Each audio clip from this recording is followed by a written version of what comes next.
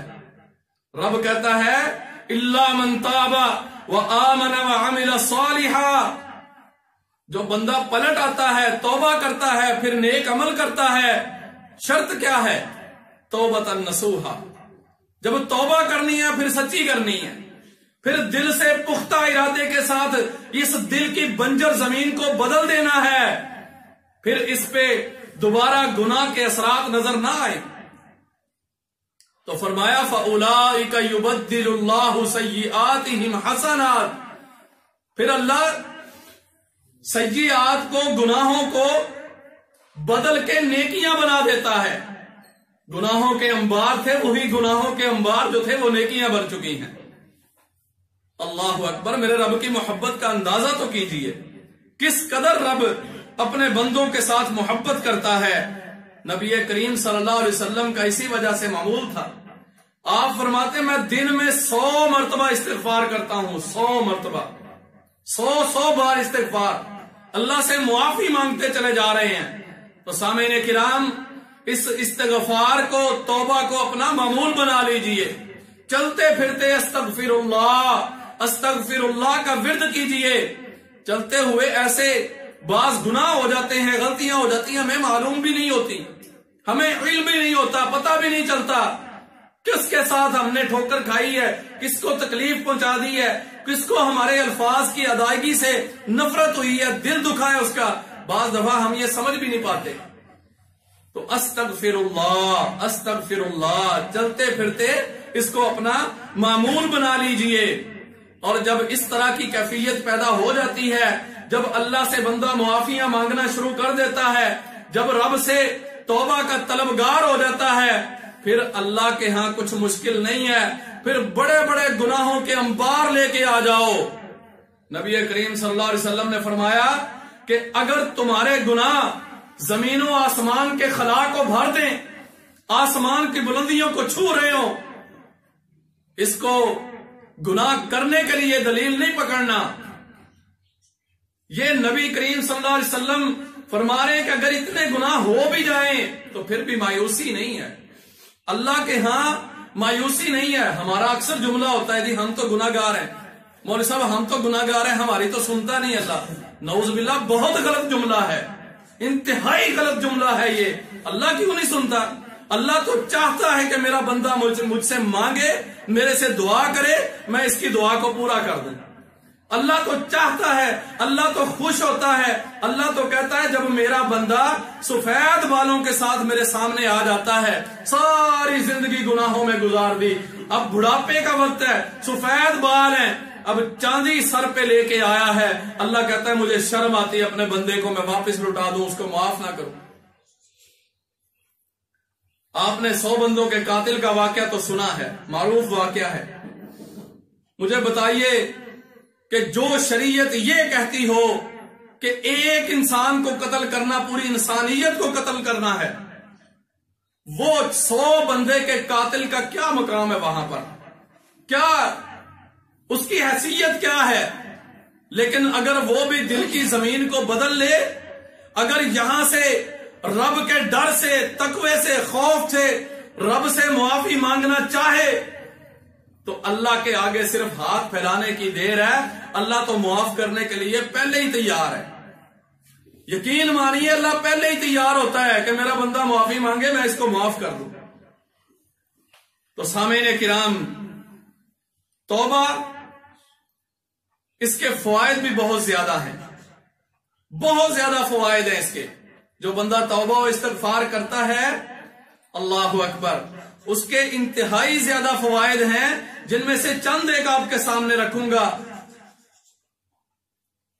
نوح علیہ السلام اپنی قوم سے کہتے ہیں، دعوت دیتے ہیں اور کہتے ہیں فَقُلْتُ اسْتَغْفِرُوا، قرآن کہتا ہے فَقُلْتُ اسْتَغْفِرُوا رَبَّكُمْ إِنَّهُ كَانَ غَفَّارًا. اللہ سے استغفار طلب کرو، اللہ غفار ہے، اللہ بخش دے گا، اللہ بخشنے والا ہے، اس کی تو صفات ہے. یہ یہیں پہ بس نہیں. یرسل السماء علیکم مدرارا، تمہیں بارشوں کی طلب ہے تو اللہ بارشیں عطا کرے گا. بارشوں کے محتاج ہو، پانی کے محتاج ہو، تو اللہ تم پر بارشوں کا نزول کرے گا، اللہ اپنی رحمت تم پر برسائے گا۔ وَيُمْدِدْكُمْ بِأَمْوَالٍ، اور رب تمہارا مال کے ساتھ تمہاری مدد کرے گا، مال کے ساتھ۔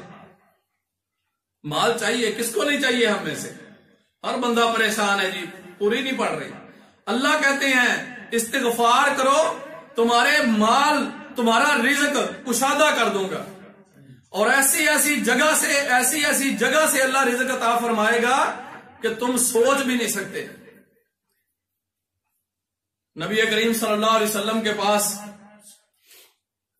ایک بچے کے والدین آئے، کہا اللہ کے نبی جہاد میں ہمارا بچہ قیدی بن گیا اور پتا چلا ہے کہ دشمن نے اس کو زنجیروں سے جکڑ رکھا ہے، باندھ دیا ہے، قیدی بن گیا ہے، کیا کریں؟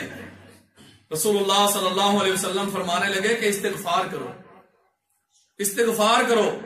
صحابہ کا نبی صلی اللہ علیہ وسلم پر اعتماد تھا اور یقین تھا، وہ گئے گھر میں اتنا استغفار کیا، اس قدر استغفار کیا کہ بچہ جب واپس آیا تو اپنا واقعہ سناتا ہے، کہتا ہے میں نے دیکھا اچانک میری جو پاؤں میں زنجیریں پڑی ہوئی تھیں، جو باندھا ہوا تھا میں لوہے کی کڑیوں کے ساتھ، وہ کڑیاں ٹوٹ گئی ہیں، وہ کڑیاں ٹوٹ گئی ہیں، میں حیران ہوں ان کو ہوا کیا ہے، اچھی بلی تو تھی، ابھی باندھ کے گئے ہیں مجھے، یہ کیسے ٹوٹ گئی؟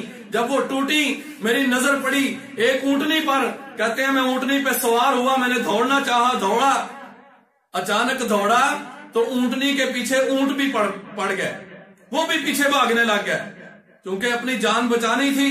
تو کہتا ہے میں تو بھاگنے لگا، بھاگتا آیا، وہ سارے کا سارا اونٹوں کا ریوڑ جو تھا وہ بھی پیچھے آ رہا ہے۔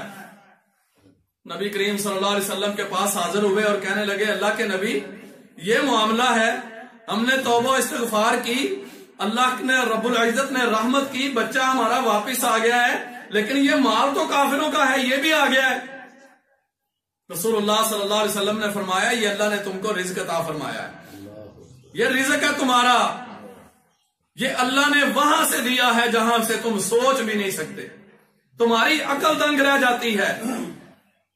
کہاں معاملہ تھا بچے کو چھڑانے کا، اور کہاں ان کا مال بھی لے کے مال غنیمت کے طور پہ آ رہا ہے، مال بھی ساتھ آ گیا، رزق بن گیا۔ تو سامعین کرام، توبہ و استغفار کے فوائد ہیں، وَيُمْدِدْكُمْ بِأَمْوَالٍ وَبَنِينَ وَيَجْعَلْ لَكُمْ جَنَّاتٍ وَيَجْعَلْ لَكُمْ أَنْهَارًا، اللہ تمہاری بخشش بھی کرتا ہے، اللہ تمہیں بیٹوں سے بھی نوازتا ہے۔ وقت نہیں ہے اس کے اوپر بھی آپ کو بتانا چاہتا ہوں کہ آج جو ہم غیروں کے دروں پہ چلے ہوئے ہیں بیٹے لینے کے لیے، ہزارہا ہم نے کوششیں کی ہوئی ہیں اور ہزارہا طریقے اختیار کر لیے ہیں، ہمارے اولاد نہیں ہوتی، سال دو سال میں ہم ایسے ایسے پنگوں میں پڑ جاتے ہیں کہ رب تعالیٰ بھی اوپر بیٹھ کے کیا کہتے ہوں گے کہ یہ میرا بندہ، میں نے اس کو پیدا کیا، اب اپنے بھی اولاد کے لیے یہ غیروں کے دروں پہ جا رہا ہے۔ کس قدر شرمندگی کی بات ہے ہمارے لیے۔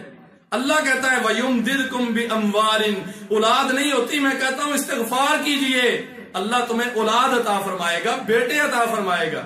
وَبَنِينَ وَيَجْعَلْ لَكُمْ جَنَّاتٍ وَيَجْعَلْ لَكُمْ أَنْهَارًا، اللہ کہتے ہیں میں تمہیں باغات بھی دوں گا، اور باغات صرف خالی باغات نہیں، ان کے ایسے باغات دوں گا جن کے نہریں چلتی ہوں گی، ان کے لیے پانی کا بندوبست بھی ہوگا، ایسے باغات اللہ عطا فرمائے گا۔